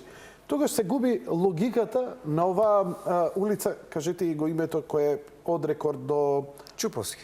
Димитрија Чуповски. Да. Таа улица, што ќе правиме со неја? Таа пешачка патека. Пешачка зона. Да го кажа ова, сакав само да Поново го го слушнам повторувам. уше, го Поново повторувам. да. Тоа ќе биде најубавата работа после улица Македонија. Да. Кога тоа ќе биде пешачка зона и таа ќе биде направена како улица Македонија, Има претпоставувам. уште еден услов за да таа биде направена. Го Не, кажам мој минатиот моле. пат. Ќе го мора, видите, видите, сообраќајот за жал не е добро третиран долг низ на години. Од различни причини сега да наведувам. Добро. Значи, Што треба булеварот уште Даме Груев. Така? Значи, ако земете од Партизанска, која доаѓате од кај Карпош према Добро. Тифани, па десно, према Палома Бјанка е булевар Даме Груев. Добро. Тој не е прав булевар, сега е делимично према Палома Бјанка, натаму не е. Ако земете од него према зградите, има доста простор. Знам, Тој е таму треба булеварски- проширување. Тој е булеварски простор. Кај што се чукна Единствен проблем, двоспратниот кој што автобус. никој до сега не се Така. нафатил. А јас решив да се нафатам. Значи, тоа е тесното грло кога Даме Груев треба да дојде на улицата Македонија. А зградата е Градата на поранешен Макотекс. Макотекс. Сега мислам дека е Макоил. Правиме разговори. Значи, тој дел од зградата мора да се сруши, еден добар дел. Ако сака, после можеме да да прави и над булеварот. Така. Значи, на 6 метри до 7 ни треба, толку. Над 7 метри веќе може да гради. И два спрата да не гради над два. Значи, веќе приземни спрат да нема, од втори нагоре да има. Јасно. И Даме Груев кој ќе биде од Партизанска, преку Палома Бјанка, значи преку улица Македонија, позади парламентот ќе дојде на значи позади парламентот ќе дојде кај градска болница. И со тоа се затвара малиот ринг булеварски. Сега раз не е булеварски затворен малиот ринг. Со тоа ни се овозможува веднаш да ја направиме, значи ова од порта Македонија се до Палома Бјанка да биде пешачка зона. И тоа ќе биде оазата на пешаците. Тоа верувам дека тука ќе има кафичи, ќе никнат, значи еден нов живот ќе се добие. А ќе уредите како улица Македонија, така? Да, ќе Мислам биде ќе се поплочи во една рамнина и така натаму. Ќе биде тука, значи прекрасно место ќе дојде за движење. Мислам дека ќе биде интересно. Што е друго што го ветувате на граѓаните и ја барате нивната поддршка? Па видите, како проекти? Ние понатака ќе продолжиме со овие булевари, значи со Теодоси Гологанов продолжуваме према Карпош. Ќе продолжиме Партизанска, ќе ја продолжиме од порта Влаје према Ѓорче Петров. Значи од порта Влаје према Ѓорче Петров, знаете, сега е една тесна улица да речем. Да. На кај порта Влаје, тука на завршетокот на Партизанска Да. ќе се прави еден голем кружен тек. Така. Тоа можеби ќе биде најголемиот кружен тек заради тоа што се вкрстуваат булевари. И булеварски ќе го продолжиме, ќе ја продолжиме Партизанска, таа Партизанска и натаму е Партизанска, се до кружниот тек во новиот кружен тек што сега изграден, ново изградениот кружен тек на Свети Петар и Павле. Важно е исто така да продолжиме понатаму е булевар 4 јули. На едно место 4 јули е да ќе од 4 ленти иде на една лента. На две. Подсетиме кој е 4 јули? 4 јули е, значи во Ѓорче Петров има два булевари. Едниот е Ѓорче Петров кој што сите ние го знаеме, кој одиме на кај Охрид, на кај Тетово, на кај Гостивар. Паралелно со него Партизанска продолжува. Да. Покрај црквата Свети Петар и Павле, покрај кружниот тек има булеварско решение, тоа е направено. Ама таа завршува како слепа улица. Завршува како слепа улица кај Дексион таму некаде на крајот. Таа треба да се продолжи и значи мојата визија, не знам колку ќе успееме во едниот мандат, може во други, не знам во третиот некој, мора да излегува таа на заобиколницата. заобиколницата на булевари влезот на градот. на влезот на градот. Значи правите и заобиколница на влезот. заобиколница. А исто и Значи, кружен тек ќе биде тамо? Не знам како ќе го решат Тамо не, добро, не знам како во ред. ќе го решат сообраќајците, Во ред. меѓутоа мора да се направи да има алтернатива. Се повеќе Ѓорче Петров е непроводна. Особено што куќите излегуваат на булеварот, на самиот булевар. и луѓето паркираат тука, од тука влегуваат во куќите, доста вака објекти има времени и слично, што само по една лента, во еден смер по една лента е расположлива. Добро, разговаравме и прошлиот пат кога бевте тука, остане Илинденска решението која Илинденска нели завршува па со нагло вртење десно за да се приклучи на Партизанска. Кај што на Никола Парапунов врти лево, да иде на Партизанска. Бидејќи треба решение мости да помине низ населбата па да дојде до кружниот тек. Тоа е доста дискутирано прашање, многу дискутирано од страната на стручните служби, од страната на Ѓорче Петров и на Карпош. Тоа е многу скап проект. Воедно тука се и бунарите на Лепенец, кои што или нерези како ги викаме, кои што го снабдуваат во летниот период 1/3 од водата ја добиваме од тие бунарини. Значи јас во овој мандат и во мојата изборна програма која што ја нудам, сакам да биде реална, се да не ги лажеме граѓаните, ние ќе го изградиме тој булевар. Тој булевар кој ќе се, значи кој би се продолжил, онака како што е замислен, треба да ја помине реката Вардар со мост. Да. Од другата страна пак да има булеварско решение. Веднаш после тоа доаѓаат пругите кои што доаѓаат, пругата кои што доаѓаат од Тетово. Е тоа не е еден колосек, туку 2-3 колосеци, заради тоа што тука мислиме и она станицата, да речем товарна станица и така да речеме, со оглед тоа што има објекти тука. И после тоа покрај Лепенец да одиме за обиколницата. По мое, многу мал број на луѓе ќе ја користат значи тој булевар, да речем од пругата значи, исплатива ќе биде во некој идно таа би била време. добра за развој, понатака, за да може од кај што ќе се направи да почне да се развива, меѓутоа во идно време. Ние мораме пред да мислиме наму кај што сме, да го растеретиме сообраќајот, па да почнеме да мислиме на таквиот развој. Илинденска се направи како булевар до Сити До Љубљанска. Го поминавме Сити мол. Следната едната е Монапо, кој годиме натаму, првата е Монапо, што ги поврзува Партизанска со Илинденска, а втората е Љубљанска. Така. Ние до Љубљанска го правиме, веќе се прави. Тоа е проект кој што вака очекуваме да заврши за месец-два и тој треба да го пустиме во потреба. И има уште еден кружен тек кој што моментално се работи, а тоа е во општина во општина Чаер и во општина Бутел на Лазар Трпковски и втора македонска бригада. Така да таму има голема фреквенција на возило, а и поготово за она поврзувањето, оној булеварот кој ги поврзува од исток кон запад и обратно. Словенечка, да. Словенечка.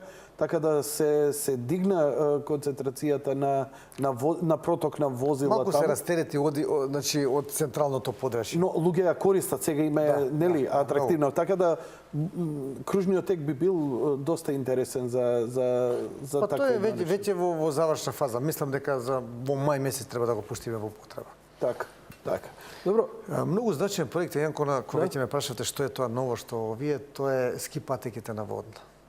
Ние ќе ги промовираме утре. Но не се откажува тоа, таа идеја. Не се откажуваме. Сепак е тоа падина на север и која може да го задржи снегот. Видете, јас сум оптимиста воз основа на тоа што е направена студијата и воз основа до сега тоа ќе беше објавено, мислам дека ќе имавме концесионер, меѓутоа за жал многу време изгубивме. Па сметете дека од минатата година, од февруар, од март месец, па до некаде до декември месец изгубивме време за да можеме урбанистички да го решиме. Нема детален урбанистички план за водна. Не можеше никако другаче се направи, па детални урбанистички планови, тоа бара многу време. Се направи деталниот урбанистички план од страната на општина Карпош и ние објавивме тендер. Значи, јас очекувам дека тоа е реален проект заради тоа што бевме во Загреб, кај господинот Бандич, отидовме на Слеме, иста е надморската височина. Да, и Слеме е многу личи на водно, вака која го гледаш. Со тоа што кај нив стазите се од јужната страна. Добро. Од сончевата страна. Добро. Кај нас е од северната страна. Добро. Или да речам осојната, кај што помалку има сонце и поладно е и повеќе може да се задржи снегот. И таму разговаравме со луѓето кои што работат на тие ски патеки, вели кај вас е многу пореално тоа да го направите, него ли кај нас. Дори се понудија да дојдат, да ни помогнат и слично. Така тоа ќе биде многу добар проект. Многу е стрмно таму, многу опасни патеки ќе бидат. Не. И си има тоа, значи како веќе знам дека ќе го направите тоа затоа што и вие сте по спортот и по скијањето. Многу помогна Јанко жичарницата што ја направи. Да не беше жичарницата, немаше да се нафати никој. Задоволни ли сте од жичарницата, посетеноста и така? Да, многу сме задоволни. Ја мислам дека и граѓаните се задоволни. Сега горе ќе мораме да правиме повеќе содржини, за да можат граѓаните да можат да се задржат малку. Но како ќе правите содржини, нема вода? Вода веќе, за да може да биде овој проект, ние веќе имаме студија за набавка за донесување на вода. Ние мора да донесеме вода на вода. Не може ресторан да има горе, а да нема водовод. Значи, на овие топови што ќе бидат за вештачки снег, на нив им треба езерце со вода. И тоа ќе го направиме. А поготово што сега гледам се спрема и... Кај ќе го поставите тоа езерце, веќе прашање? Па кога гледаме нагоре, вака према крстото, десната страна. Езерце? Па мало е тоа како резервари, се мислам, не е езерце буквално, меѓутоа го гледав ово во Слеме што го гледав, тоа не би било езерце, повеќе едни поголеми базенти, да речеме. Езерце со вода, така популарно наречено. Да. Скопските горештини кои ќе не фатат, ќе идеме таму и на пливање код... Не, тие... Да. Добро, тоа ќе биде интересно, секако и многу атрактивно. Има ли шанси, има ли планови? Добро, ова е се убаво, таа жичарница да продолжи. Има барања таа жичарница, имаше дури и некои планови таа некако да стартува на времето, ги знам тие планови дури и од Луна паркот. Не, јас ги знам еден од плановите беше кај старата железничка станица. Така. А вториот пореален кој што го после тоа се искристализира како проект, тоа е да биде кај некаде кај детската болница во Козле. Во тој дел мора да има голем паркинг, Јанко, значи луѓето си дојдат со автомобили, да има исто така автобуси кои што ќе ги носат луѓето и од тука да одат со жичарница. Тоа би требало да не биде нашиот сон, да нема возила на вода. Со Луна паркот што испадна? Тендери, некој ќе го зема, не го зема. Два тендери пропадна, или три, меѓутоа на последниот тендер имаше сериозно заинтересиран човек од инвеститор од Италија, кој што само еден документ не му беше заверен на нотар и поради тоа пропадна, со душа чека да го отвориме поново, да се пријави уште еднаш и да може да го добие, да го направи Луна парк. До толку е решен да го прави? Да, до толку беше решен. Значи, тој човек веќе има и бизнис некој овде во Македонија, така да познато му е, не му е нешто ново. И мене ми е многу жал. Кога ќе го отворите тој? Па зависи од него сега. Ние кој ќе тендерот најново треба да го отвориме некаде во мај месец. Кој ќе го отвориме во мај месец, тој трае 2-3 месеци, на есен да го избереме. Следна година би требало да биде, оваа година не би можел да има. Би можел евентуално некој од реквизитите да ги постави. Тажно изгледа паркот со овие... Види, јас мислев дека препотопски, веќе историски можеме да кажеме. Видите, јас мислев дека постапокалиптични справи. Јас мислев дека е тоа многу лесно да се направи, меѓутоа кога направивме студијата, не ни ја правеше една странска компанија, се дојде до заклучок дека тоа се слабо исплатен бизнис. Заради тоа што работи 4-5 месеци, ако е лошо времето, исто така нема посетители, а треба се да вложи по првата студија некаде околу 5-16 милиони евра, па го намаливме на 12 со реквизитите, дојдовме некаде до 8 до 10 милиони евра. Некој да вложи 10 милиони евра, а треба тие да ги врати од картите, тоа те шкоди, а не работи цела година. И во тој случај јасно е дека е тоа тешко исплатив бизнис. Што е план Б ако тоа не успее со Луна паркот? Планот Б е да почнеме ние со наши средства, со помош на владата и со наши средства си го направиме Луна паркот. Нема да биде толку атрактивен, но сепак ќе биде многу пофункционален. Па не мора, види, може да биде атрактивен, ние можеме да набавуваме реквизити по реквизити. Значи да не ги набавиме сите па да бидат оние реквизити не толку атрактивни, туку да си набавуваме реквизити еден по еден во текот на 4 години да си го направиме. Господин Трајановски, ќе направиме уште една кратка пауза, веднаш потоа продолжуваме со разговорот.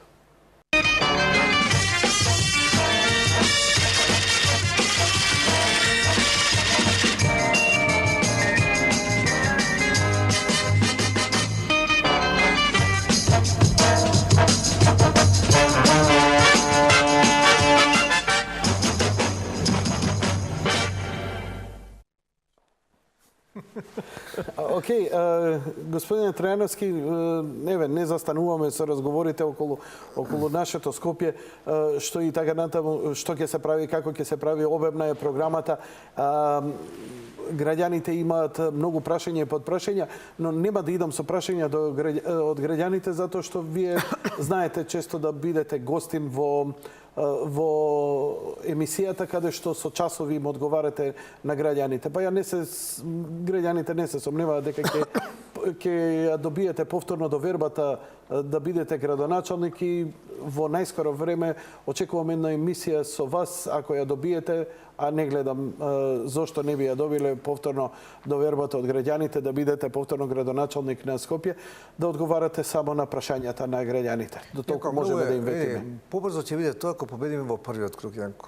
А што е важно да победите во првиот круг? Многу е важно, мислам дека важно е заради тоа што многу работевме во изминатиот период. Значи овој очет зборува за една голема посветеност, за една малкотрпна работа. А второ, да победиме, значи би сакал да победиме ради изборната програма, ради сите овие проекти кои што ги имаме. Заради тоа што тие треба да се почнат ден порано. И трето, многу е важно да се победи во првиот круг за да нема после тоа уцени. Во вториот круг веќе може и се пазарење. Во тие пазарења во секој случај се губи дел од она што знаеме своја делокруг на одговорност. Во која смисла? Во смисла на, значи, ќе морате да правите коалиции. Ќе морате да, значи, кога се победи во први круг, значи голема доверба. Доверба не само за градоначалник, туку доверба и за советот. Значи, ако бидеш во вториот круг, известна ти ви е победата, меѓутоа, знаете, тогаш почнуваат оние политички пазарења и слично од различен аспект. Исто така е важно во Советот да се добие мнозинство. Биќе Совет нема втори круг, има први круг, заради тоа што ако имаш мнозинство во Советот, во тој случај немаш многу пазарења, немаш блокади, немаш уцени, ќе си ја тераш програмата за која што те избрале граѓаните. Затоа мене ми е важно да победиме во првиот круг. И јас мислам дека имаме шанси да се победи во првиот круг ако ги гледаме резултатите од 2009 година. Во 2009 година граѓаните во првиот круг, значи, ми дадоа доверба околу 105.000 гласа. Ми фалеа околу 10.000 гласа за да поминам во прв круг да станам градоначалник во 2009. Сега во 2013 година тогаш доаѓав од место градоначалник на една скопска општина, непознат толку во градот, познат во една општина, непознат во целиот град. Луѓето не знаеа колку ти се можностите како градски татко, како градоначалник на град Скопје. Сега, после сите овие направени проекти, сето она што се гледа во градот Скопје што е направено, мислам дека од можеме наместо 105.000, значи предвидуваме да добиеме 10 до 20.000 повеќе гласови, што значи поминување во првиот круг. Тоа ќе значи потврда на она што е работено. Тоа ќе значи дека граѓаните, голем број на граѓани, повеќе него од 2009 година, го ценат тоа што си го работил, а воедно го веруваат во тебе дека тоа што го предвидуваш со изборната програма ќе го завршиш. Но ако листата не добие поддршка каква што ја добивате и вие, многу лошо ќе биде. Тогаш ќе имате сите можни кочници да не ги спроведете овие проекти. Кочници, значи пазарења, не може тој проект нешто друго да правиш. Знаете, веќе не може да бидеш целосно одговорен за изборната програма. И затоа ние во ова кампања како никогаш досега, значи тоа го наметна ВМРО-ДПМН, значајот на Советот во општините во градот Скопје. А особено во градот Скопје, заради тоа што ние имаме 45 советници. Во парламентот има 120 парламентарци, ние без малку, значи уште малку пола од пратениците, значи практично имаме советници. Советници кои што навистина има советници квалитетни многу големи говорници, советници што ја познаваат проблематиката. Значи тоа е еден мал парламент е градот Скопје. Затоа мене ми е многу важно да добијам мнозинство во Советот. Тогаш е она целосна поддршка од граѓаните, кои ќе дадат поддршка за кандидат за градоначалник, поддршка за Советот.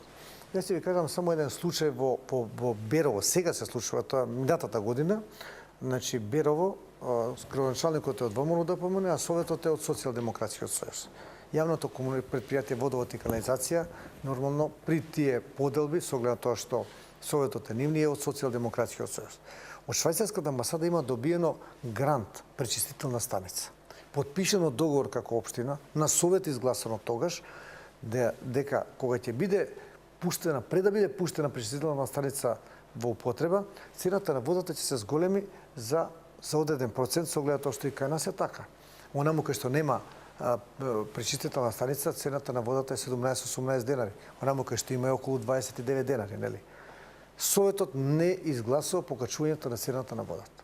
Мене лично ме викаа во швајцарската амбасада како председател на ЗЕЛС, го повикаме Зоран Дамјановски како подпредседател на ЗЕЛС од Социјалдемократскиот сојуз од Куманово, градоначалникот на Берово, од Советот на Берово и не се откочи таа работа. И швајцарците рекоа, од сега веќе нема да финансираме кај вас, заради тоа што водите премногу политика. А таму се работи за нешто што е потребно За потреба на граѓаните. Сега, да не се случи тоа истото во Скопје.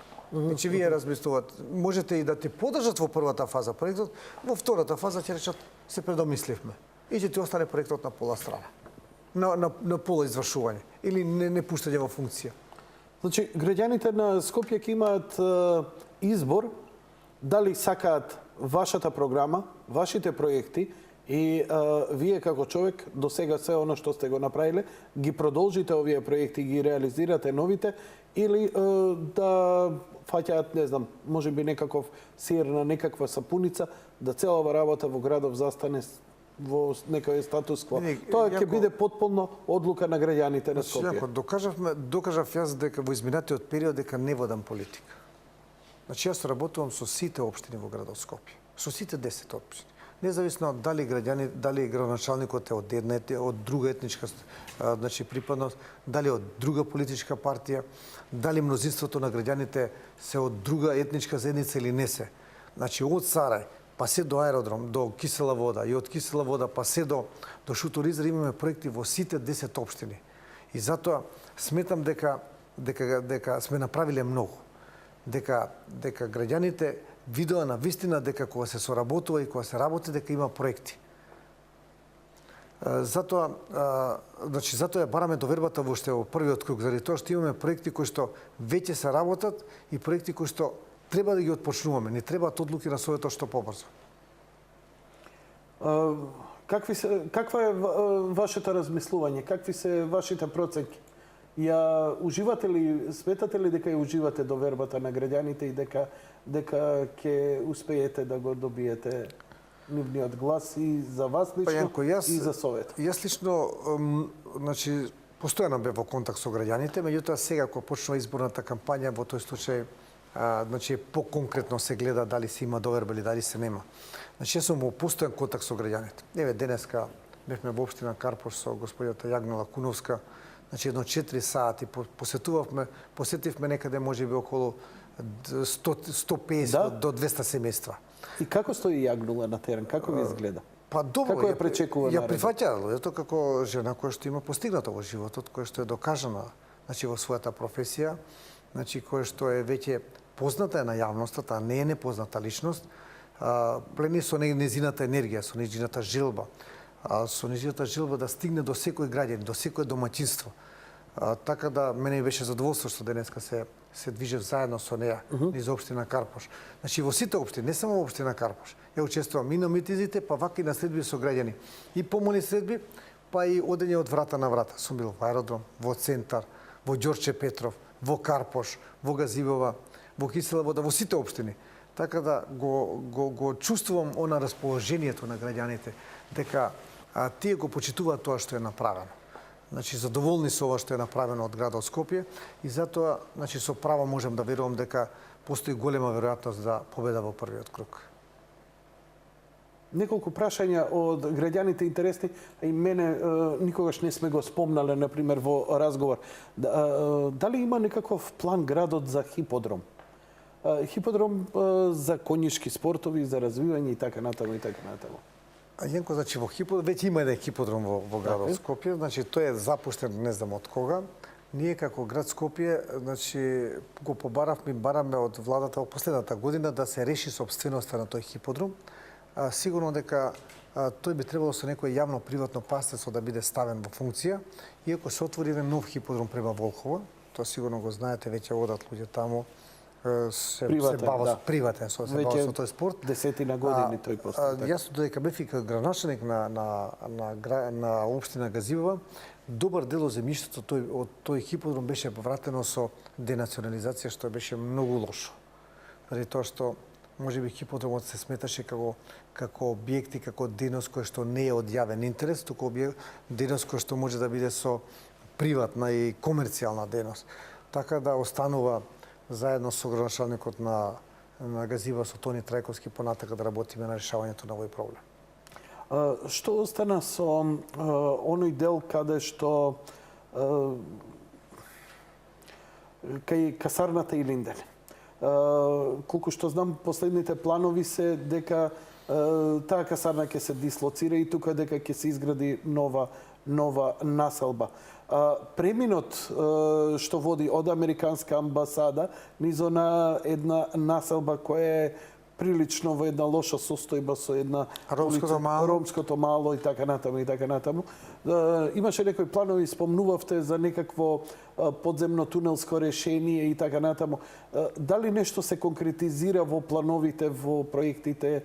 Дали нешто влезе во ГУП-от тука, што е влезено и така? Ченко, тоа е вториот, да речеме, објект кој што беше даден да се решава со сообраќајната студија кој што градот Скопје порача, а претходно и Министерството за транспорт и врски.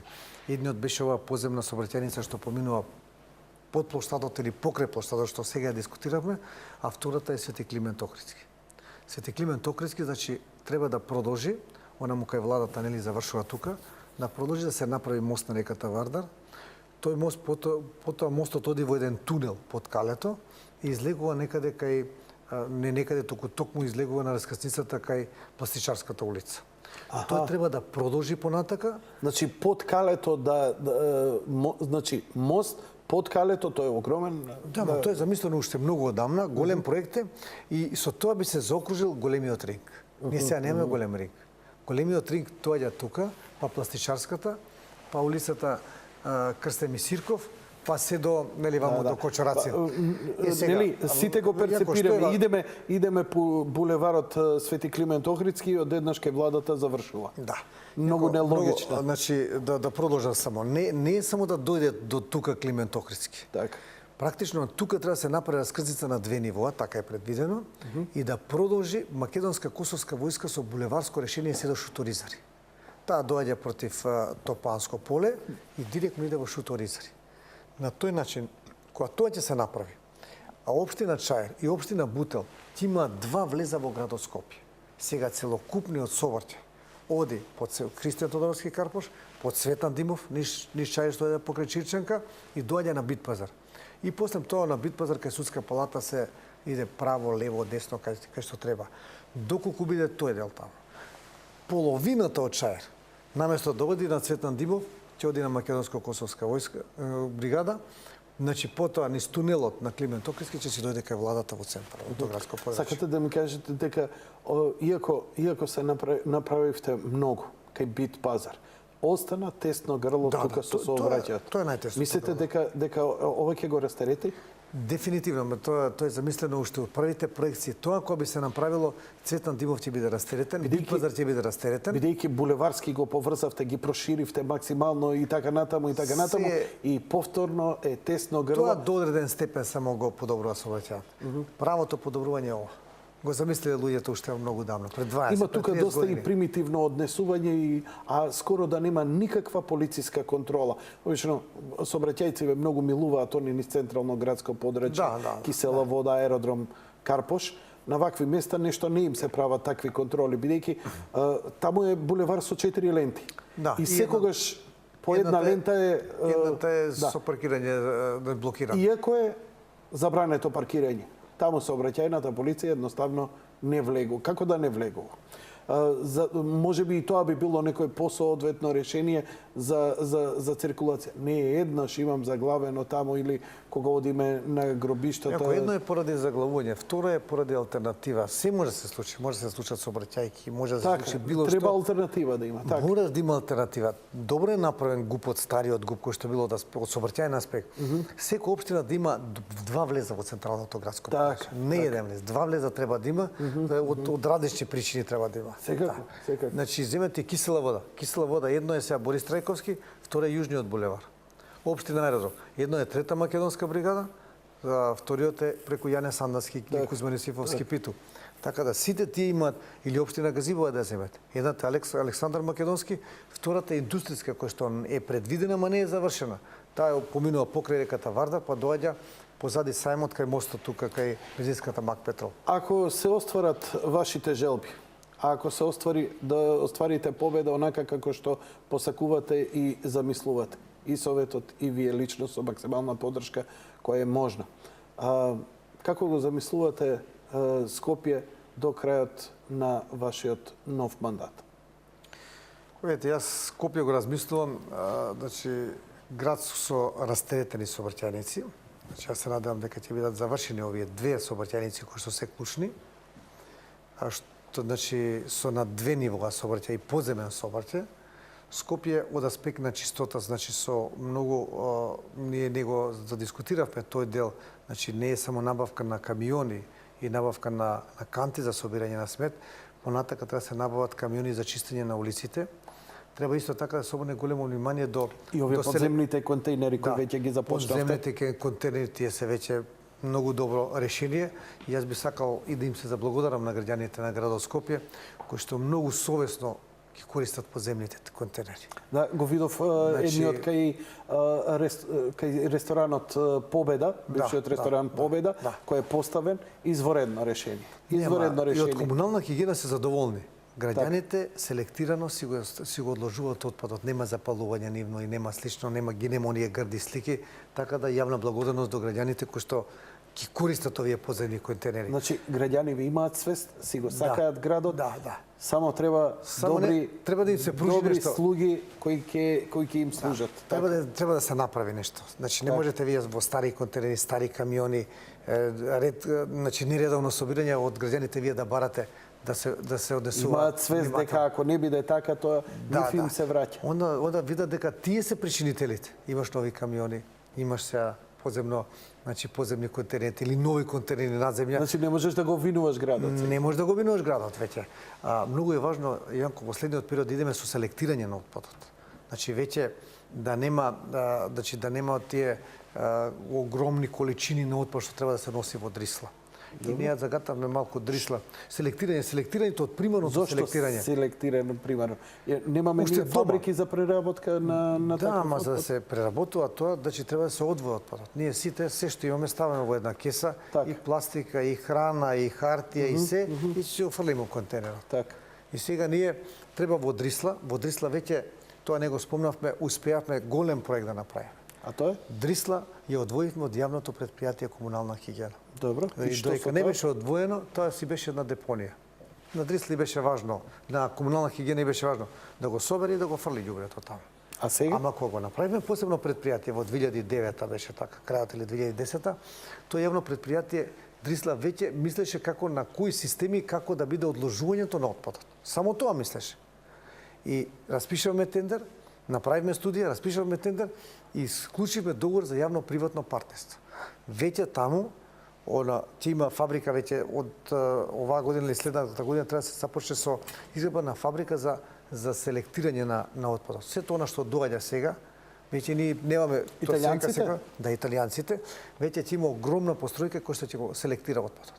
И што ќе произведува тоа? Исто ќе прави една РД фракција. Ние го видовме тоа во Италија. Што е тоа? Тоа е фракција, тоа е практично едно, тоа е една супстанца која што се користи како гориво за цементари или за други индустријски објекти.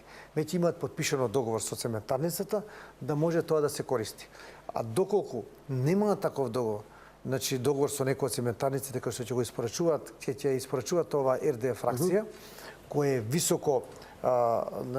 висококалорична, значи со голема енергетска моќ, во тој случај тие ќе мора да направат фабрика за спалување на отпад. А она што е постојната депонија... Но вака е поисплатливо и по-профитабилно, нели? Имаат директен пласман на веќе производ. Поисплатливо, меѓутоа ако нема тако, тие ќе мора да го спалуваат, ама со спалувањето на отпадот, па тие добиваат после тоа електрична енергија, топлинска енергија, значи тамо си има производ од тој процес што е тако. Така да депонијата Дриста конечно ние спасивме. Значи сега веќе за земете во Маркова река нема црна вода.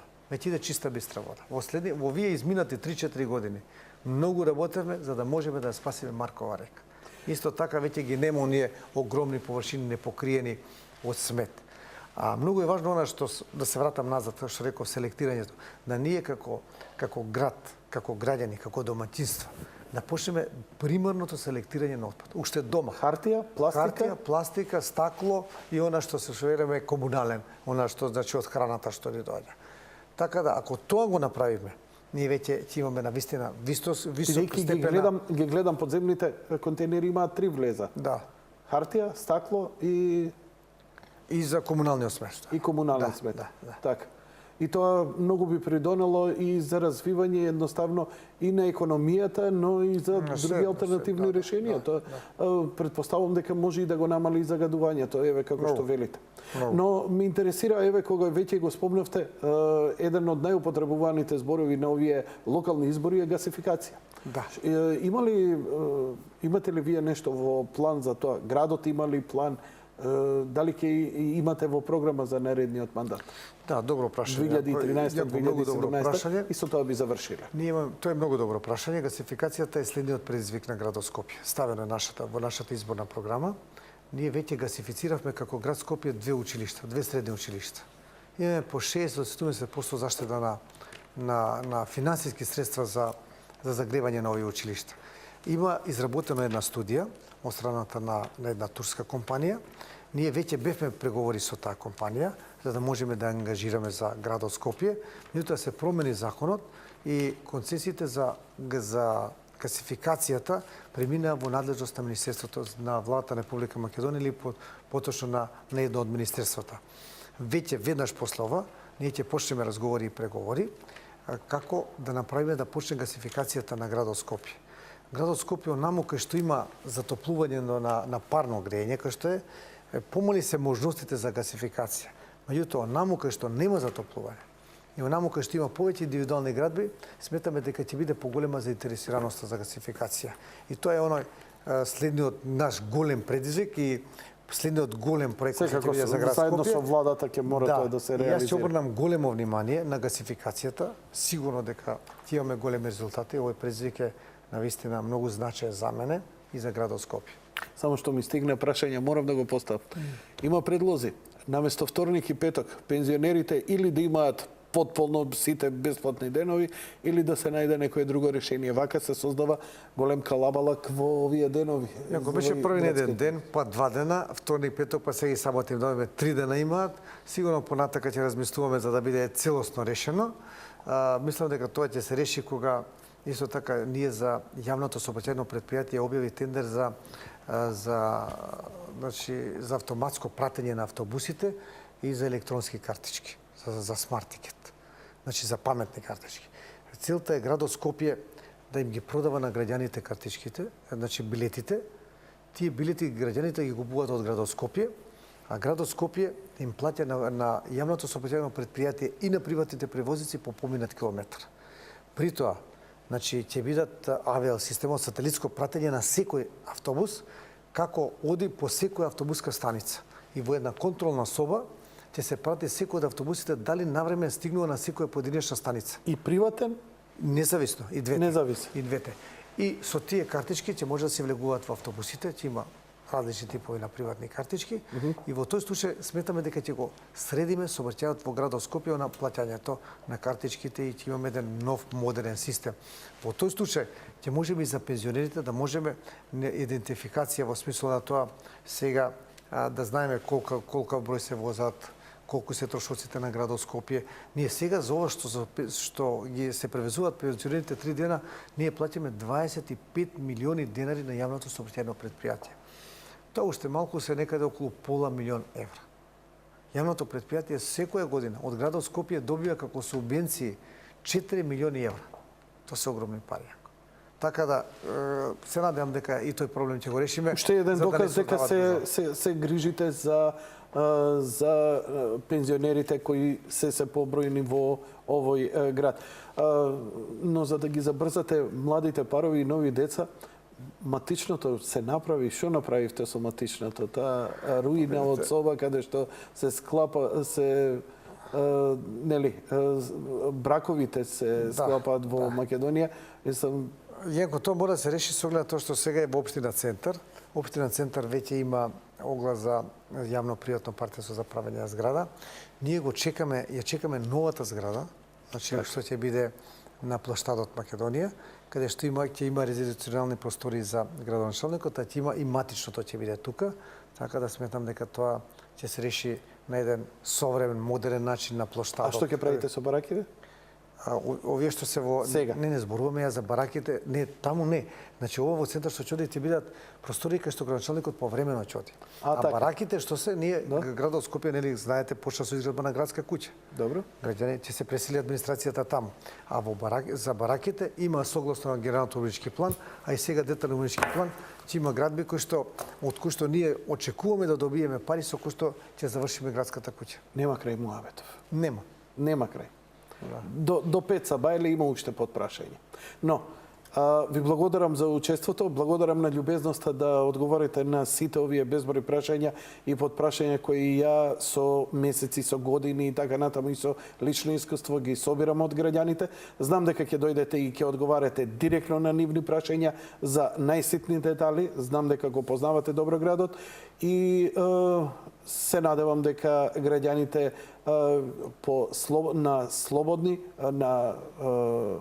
на слободни, безбедни, значи без никакви проблеми, ќе излезат на гласање и ќе гласаат за она што сметаат дека треба да биде. А вие ги образложивте вашите аргументи зошто да гласаат за вас. Ви благодарам уште. Јанко, ви благодарам што бев гостин во твоја емисија. Само бев напомнал уште еден проект за да не испаде дека само собраќаници мислиме на ја реков крај нема Муавет. Крај нема Муавет. Споменали водоснабдувањето, тоа го има во изборната програма и доста е размислувано да реално биде ставено. Тоа е водоснабдувањето на Ченто, Стајковци, Сингирич и Инџиково. Исто така водоснабдувањето на општина Шутор-Изари. Тоа се двата проекта се по неколку милиони евра. Водоснабдување исто така е предвидено за да се подобри во општина Ѓорче Петров, особено високата зона, и водоснабдувањето на Нерези и Жданец во општина Карпош. Така да и тие значи од тој аспект, од аспект на водоснабдување, за овие 4 години ќе мораме да го решиме на граѓаните заради тоа што се повеќе имаат проблеми, дури во некои делови стануваат акутни.